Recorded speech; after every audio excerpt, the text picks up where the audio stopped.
Hello' বন্ধুসকল, আজি ৰাতিপুৱা আমাৰ ঘৰত নাস্তা চাহ খাবৰ কাৰণে ওলাইছোঁ। তো আমাৰ নাস্তা কি বনাইছে মায়ে?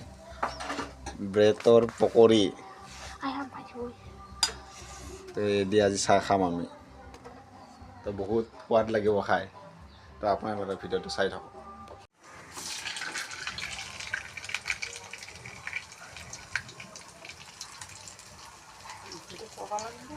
Good morning. আজি ৰাতিপুৱা মায়ে চাহ বনাইছে।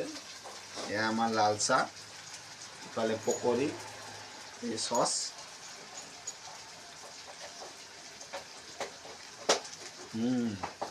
বহুত ধুনীয়া।